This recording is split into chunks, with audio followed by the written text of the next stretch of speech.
Assalamualaikum warahmatullahi wabarakatuh.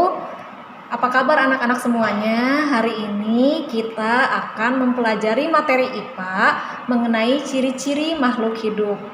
Oke, yang pertama kita harus tahu dulu makhluk hidup itu digolongkan menjadi 3. Yang pertama tumbuhan, hewan, dan manusia. Nah, ketiga golongan tersebut memiliki ciri-ciri yang membedakannya dengan makhluk tak hidup. Apa saja sih ciri-ciri makhluk hidup tersebut? Nah, ciri-ciri makhluk hidup itu ada 8. Oke, kita bahas satu-satu ya. Yang pertama adalah bernafas. Ini sangat penting ya, ciri-ciri makhluk hidup yang sangat penting. Bisa kalian lihat pada gambar. Nah, di sini ada 4 gambar yang kita lihat. Mereka itu bernafasnya menghirup udaranya menggunakan mulut. Itu salah ya, tolong jangan diikuti. Ini hanya contoh saja. Kita menghirup udara itu melalui rongga hidung, menghirup oksigen baru dikeluarkan melalui tenggorokan atau mulut. Nah, ini gambar selanjutnya yaitu bernapas itu pada makhluk hidup adalah proses pengambilan oksigen dari lingkungan luar dan mengeluarkan karbon dioksida dan uap air. Buktinya, kita bisa membuktikan benar gak sih yang kita keluarkan ada uap airnya? Coba kalian bernapas, hirup udara melalui rongga hidung, terus kalau kalian keluarkan melalui mulut ke kaca. Nah, nanti kalian akan melihat embun-embun basah itu merupakan uap air. Nah, pada gambar tersebut di sini ada 5 makhluk hidup yang berbeda. Alat pernapasannya ada insang pada ikan, paru-paru manusia, trakea pada serangga, terus ada daun pada tumbuhan. Yang terakhir ada pada cacing, yaitu melalui kulit. Nah, ini juga ada gambar, bisa kalian lihat perbedaannya ada pada siang hari dan pada malam hari. Nah, tadi kita sudah bahas mengenai tentang bernafas. Kita tahu kalau manusia, hewan itu pasti bernapas. Nah, kalian tahu nggak sih bagaimana dengan tumbuhan? Bagaimana kita tahu kalau mereka itu bernafas? Nah, kita lihat. Tumbuhan sebagai makhluk hidup juga bernafas. Karena dia tumbuh ya dan berkembang, namanya bertumbuh dan berkembang, dan ini merupakan ciri-ciri makhluk hidup, pasti dia bernafas. Cuma caranya yang berbeda dengan makhluk yang lain. Pengambilan oksigen pada tumbuhan dilakukan melalui mulut daun atau stomata. Pasti kalian pernah dengar ya, waktu kalian SD pasti tidak asing dengan istilah stomata ini. Nah, tidak hanya melalui stomata pada tumbuhan alat bernapasnya, tetapi dia juga dibantu melalui permukaan kulit batang, disebut lentisel. Ada gambarnya, bisa kalian lihat ya pada gambar lentisel pada permukaan kulit batang, dan ada gambar stomata, serta melalui epidermis akar yang masih muda. Jadi pada akar itu ada epidermis muda yang terus tumbuh masuk ke dalam tanah, dan dia itu membantu proses pernapasan pada tumbuhan. Jadi ada 3 yang membantu proses pertumbuhan pada proses bernapas pada tumbuhan, adalah melalui lentisel, stomata, dan epidermis pada akar muda. Selanjutnya, ciri makhluk hidup yang kedua adalah bergerak. Yuk perhatikan gambar yang ada pada slide berikut. Ini salah satu contoh gambar animasi yang menunjukkan bahwa makhluk hidup itu bergerak. Kecuali pocongnya ya, pocongnya bukan makhluk hidup, ini hanya untuk animasi aja. Manusia dan hewan bergerak secara aktif, artinya disertai dengan perpindahan. Jadi yang namanya bergerak itu ada perubahan. Jadi dari satu tempat ke tempat yang lain itu namanya bergerak. Hewan memiliki alat gerak beraneka ragam. Ada yang mempunyai kaki kalau kaki sebagian besar pada vertebrata. Vertebrata itu yang memiliki tulang belakang. Jadi hewan yang memiliki tulang belakang, alat geraknya pasti menggunakan kaki. Terus sirip pada ikan, sayap pada burung, kaki semu pada amuba, ada bulu cambuk pada Euglena viridis, terus ada bulu getar pada Paramecium. Nah, Sekarang kita tanyakan lagi, tadi di proses di ciri makhluk hidup yang pertama kan bernapas, yang ditanyakan juga sama tentang tumbuhan. Sekarang juga sama, ciri makhluk hidup yang kedua bergerak. Kalau misalkan pada hewan dan pada manusia kita sudah tahu ya alat geraknya seperti apa. Nah, kalau misalkan pada tumbuhan, bagaimana tumbuhan itu bergerak? Kita saksikan video berikut untuk membuktikan bahwa tumbuhan itu bergerak. Kita lihat proses pertumbuhan atau proses pergerakan tumbuhan mulai dari pertunasan. Coba kalian perhatikan baik-baik ya.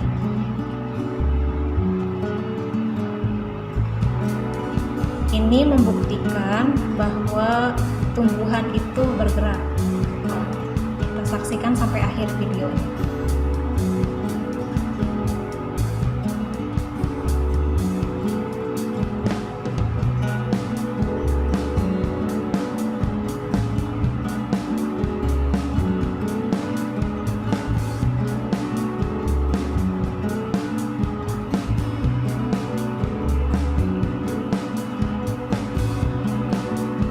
Karena tumbuhan itu tumbuh dan berkembang juga sama dengan hewan dan pada manusia, karena ada pertumbuhan dan perkembangan maka ada pergerakan pada tumbuhan. Ini sudah membuktikan bahwa tumbuhan tersebut bergerak. Lihat ya, mulai tunasnya sudah mulai menjadi 2 lembar daun.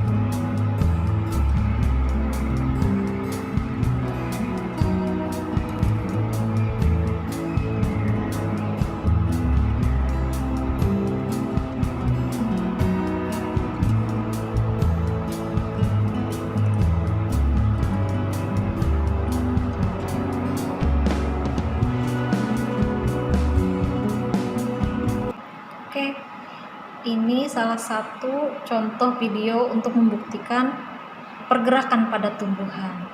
Selanjutnya, nah ini ada gambar yang menunjukkan pergerakan tumbuhan yang mengarah kepada arah sinar matahari.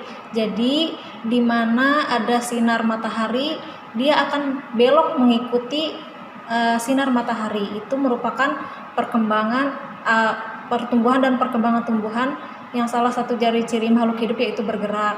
Nanti ada istilah-istilah dalam pergerakan tumbuhan itu apa saja, nanti kita bahas selanjutnya. Oke, selanjutnya ciri makhluk hidup yang ketiga adalah memerlukan makanan atau nutrisi. Manusia dan hewan untuk memperoleh makanan itu sangat bergantung pada makhluk hidup yang lain.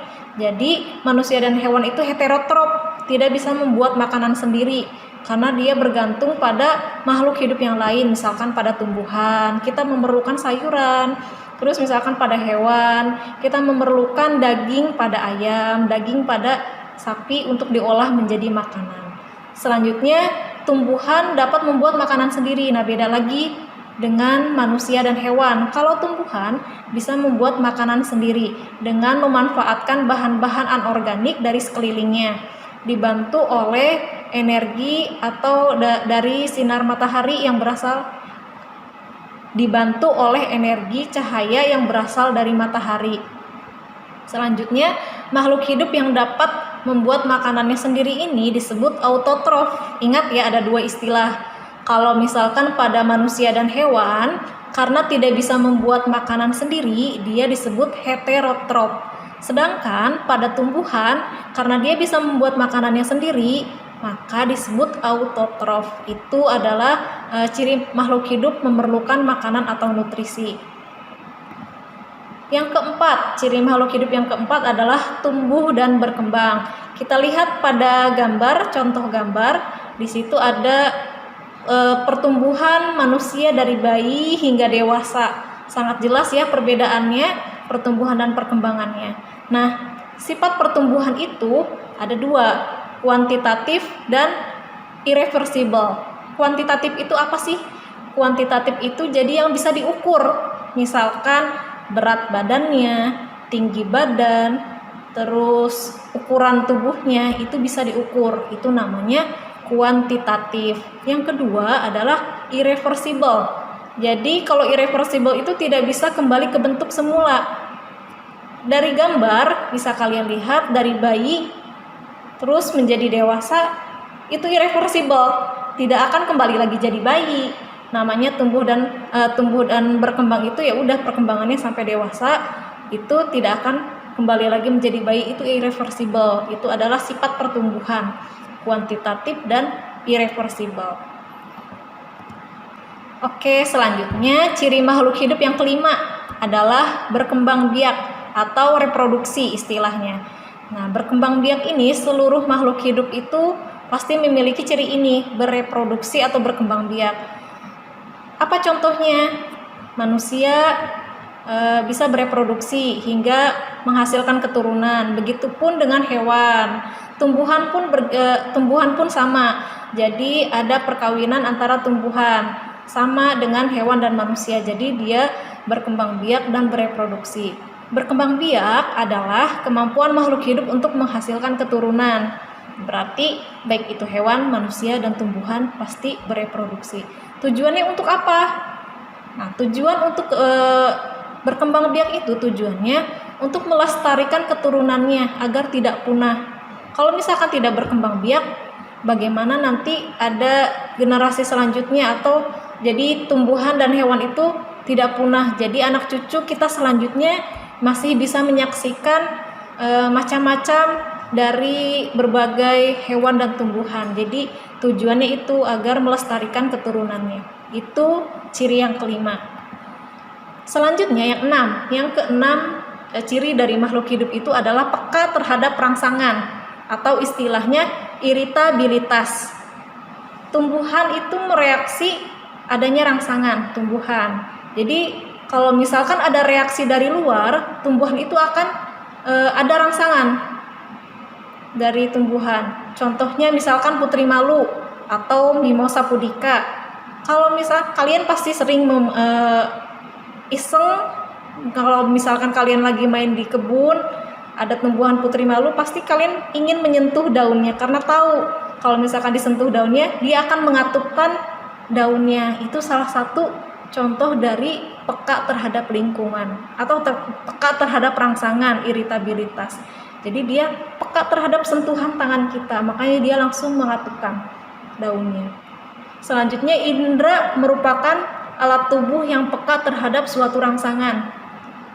Alat indera pada manusia dan pada hewan itu peka sekali terhadap suatu rangsangan. Alat indera pada manusia dan hewan itu antara lain mata, hidung, lidah, telinga, dan kulit. Nah, kelima indera tersebut sangat peka terhadap rangsangan. Coba aja kalian cubit teman kalian. Kalau misalkan teman kalian merasakan kesakitan, berarti dia masih peka terhadap rangsangan karena sakit dicubit. Itu ciri makhluk hidup. Kalau misalkan dia enggak sakit, berarti dia enggak peka. Hati-hati ya.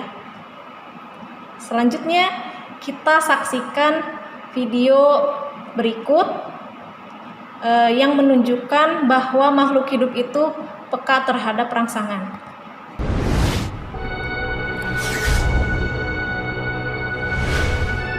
Jutaan tahun evolusi, alam telah menciptakan beberapa tanaman yang sangat tidak biasa dan sangat aneh, yang menarik para hewan, memerangkapnya lalu mencernanya. Daftar hewan yang menjadi mangsa tanaman ini meliputi apapun, dari vertebrata kecil dan kutu air.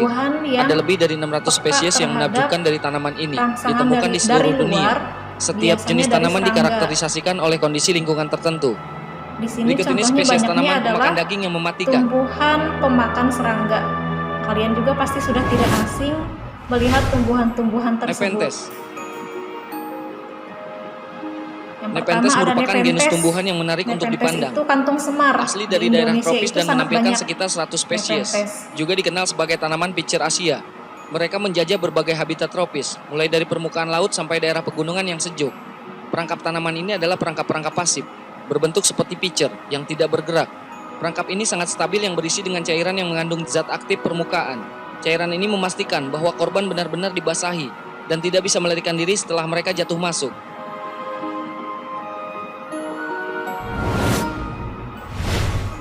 Cephalotus. Cephalotus memiliki distribusi daerah yang sangat kecil di barat daya Australia dan mengandung Contoh hanya yang satu kedua spesies. juga hampir mirip Tanaman dengan ini juga kampung dikenal sebagai senar. tanaman pitcher Australia karena tanaman ini memiliki daun perangkap berbentuk pitcher. Tanaman ini menangkap mangsanya dengan perangkap pitfall.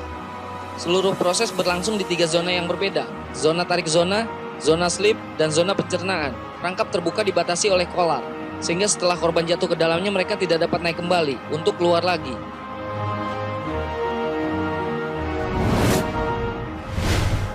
Helianthera, tumbuhan evergreen yang berumur panjang, yang mengembangkan tunas sederhana atau bercabang dari rizoma ini, tidak lain adalah Helianthera. Umumnya dikenal sebagai pitcher matahari. Tanaman ini memiliki sistem akar yang dikembangkan dengan baik. Daun tubular tanaman ini berfungsi sebagai organ perangkap. Corong berbentuk kendi diisi dengan air dan dibentuk sebagai perangkap pitfall. Ketika serangga jatuh ke dalam cairan ini dan tenggelam, mereka dicerna dengan bantuan bakteri yang hidup dalam cairan.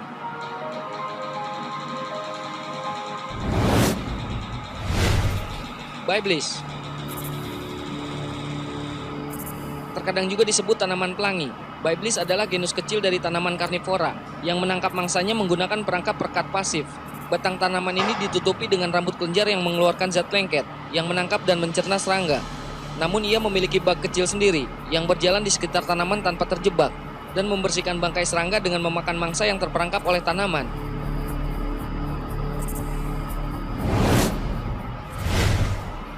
Utricularia. Semua Utricularia adalah karnivora dan menangkap organisme kecil dengan perangkap yang seperti kandung kemih. Perangkap dapat berbagai ukuran, dari 0,2 mm sampai 1,25 cm. Meski ukurannya kecil, mereka adalah perangkap yang sangat canggih.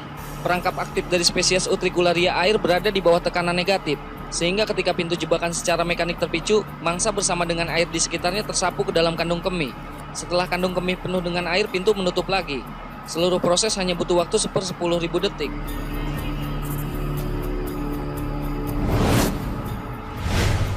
Sarracenia ditemukan secara eksklusif di bagian timur Amerika Utara. Genus ini memiliki sekitar 8-10 spesies yang berbeda. Fitur yang paling menarik dari tanaman ini adalah daun tubular mereka dengan jahitan mirip sayap. Biasanya spesies Sarracenia memerangkap serangga dengan menggunakan pitcher, nektar, dan pijakan licin di sekitar bibir. Diketahui juga bahwa cairan pitcher memiliki pengaruh memabukkan dan anestesi pada berbagai serangga.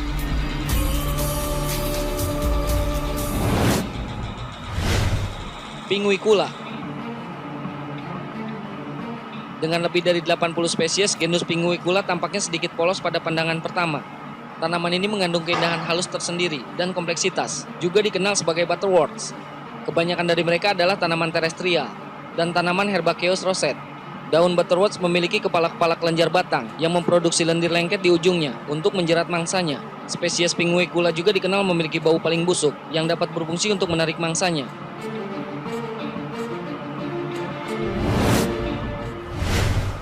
Aldrovanda.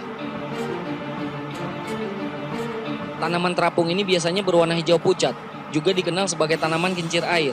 Memiliki daun mirip dengan perangkap lalat Venus. Mekanisme perangkap digunakan secara cepat. Perangkap lobus dilengkapi dengan rambut pemicu yang menyebabkan perangkap menutup dengan cepat dan tepat.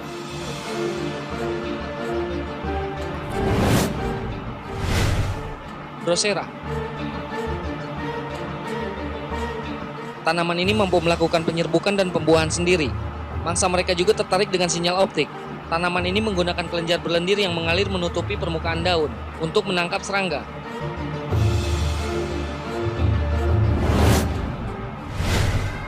Dionaea. Tidak ada yang bisa menyangkal keindahan dari perangkap lalat Venus. Dikenal sebagai salah satu tanaman yang paling indah di dunia. Spesies ini mungkin fitur yang terbaik yang dipelajari dari semua tanaman perangkap karnivora. Genus Dionaea hanya terdiri dari satu spesies. Penangkap lalat Venus adalah tanaman roset yang relatif kecil yang menghasilkan tunas di musim semi. Daun penjebak yang bergerak cepat dari tanaman ini adalah snaptrap dengan bulu marginal. Begitu mangsa terjebak di dalam, perangkap menutup dan mengamankan mangsa. Bagian-bagian lembut dipecah, dicerna, dan diserap. Pencernaan selesai dalam waktu sekitar 10 hari.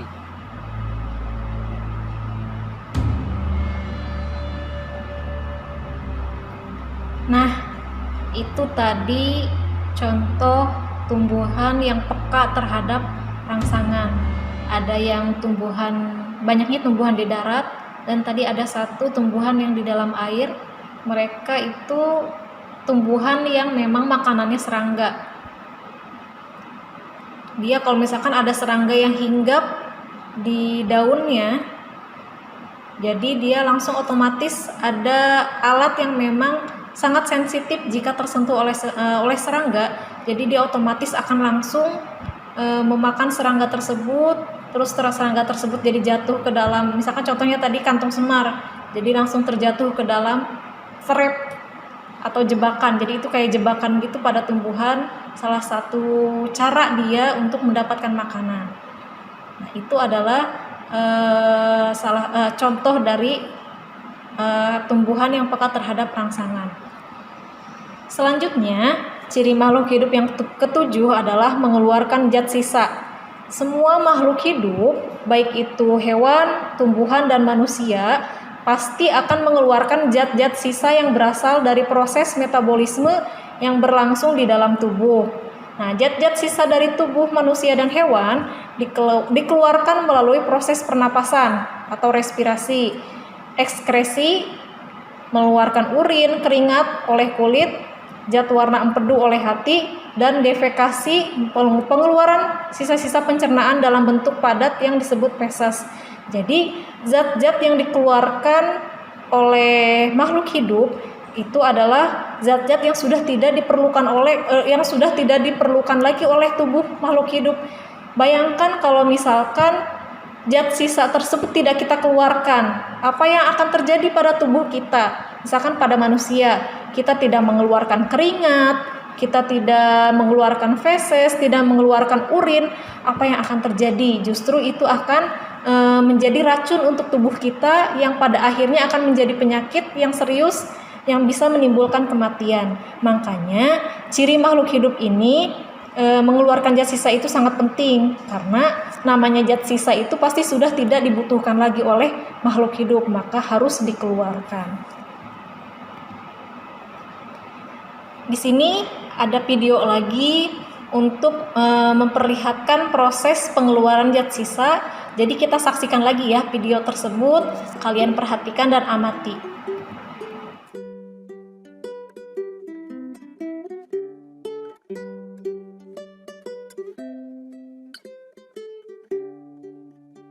Kali ini Budi akan membahas tentang alat ekskresi kulit.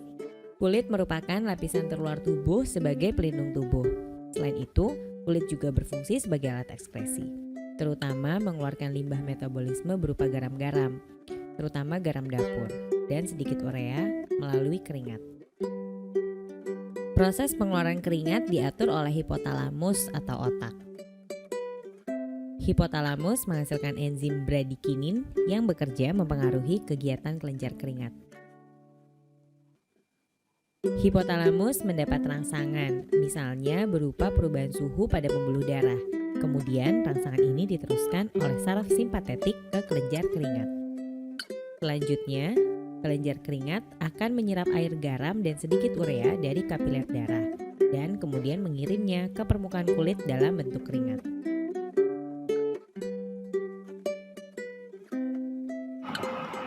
Oke, videonya selesai. Itu adalah salah satu contoh makhluk hidup mengeluarkan zat sisa, yaitu melalui proses ekskresi, berarti pada manusia dan pada hewan. Nah, yang terakhir, ciri makhluk hidup yang terakhir yang tidak kalah pentingnya lagi yaitu adaptasi. Apa sih adaptasi itu? Adaptasi itu adalah penyesuaian hewan atau makhluk hidup untuk memperoleh makanan. Jadi, setiap makhluk hidup, baik itu hewan, manusia, dan tumbuhan, membutuhkan proses adaptasi dengan lingkungannya. Karena lingkungan setiap makhluk hidup itu kan berbeda-beda. Ada yang hidup di daerah tropis, ada yang hidup di daerah subtropis, ada yang hidup di daerah gurun pasir yang panas. Jadi, mereka itu memerlukan penyesuaian, baik itu dari bentuk tubuh atau cara dia memperoleh makanan itu harus seperti apa. Di sini ada 4 gambar yang bisa kalian lihat. Ada bunglon. Kita tahu ya bunglon ya, dia beradaptasi dengan lingkungan dengan berkamuflase. Jadi untuk menghindari dari bahaya atau serangan musuh, dia akan berkamuflase, misalkan dia hinggap di tumbuhan, kalau enggak di batang pohon yang berwarna coklat, dia akan menyesuaikan warnanya dengan warna batang tersebut. Jadi dia akan aman, tidak terlihat keberadaannya itu tersamarkan oleh musuh, jadi dia akan aman. Itu salah satu contoh adaptasi pada hewan. Banyak lagi yang lain contohnya adaptasi pada tumbuhan dan hewan. Terus ada lagi pada tumbuhan, adaptasi pada tumbuhan tadi sudah Ibu jelaskan. Ada yang hidup di gurun pasir, contohnya tumbuhannya kaktus. Nah, dia harus beradaptasi atau menyesuaikan bagaimana dia bisa tetap hidup dalam kondisi lingkungan yang panas. Jadi ada keistimewaan setiap tumbuhan atau makhluk hidup yang lain untuk menghadapi atau beradaptasi dengan lingkungannya. Jadi si kaktus ini pasti bisa hidup di daerah panas karena dia memang sudah beradaptasi dengan lingkungannya. Terus ada lagi penyesuaian tumbuhan untuk mempertahankan diri. Kalau tadi kan hewan, contohnya bunglon. Nah, kalau misalkan pada tumbuhan, contohnya di sini ada mawar, tumbuhan mawar. Mawar ini di seluruh batangnya itu banyak duri. Jadi itu salah satu contoh penyesuaian dari tumbuhan tersebut untuk melindungi dirinya dari serangan musuh yang tidak dia inginkan. Jadi kalau misalkan kita pun kalau sembarangan memegang mawar pasti kita akan terluka, karena itu salah satu pertahanan diri tumbuhan tersebut.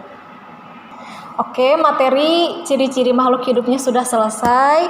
Cukup sekian pembelajaran hari ini. Wassalamualaikum warahmatullahi wabarakatuh.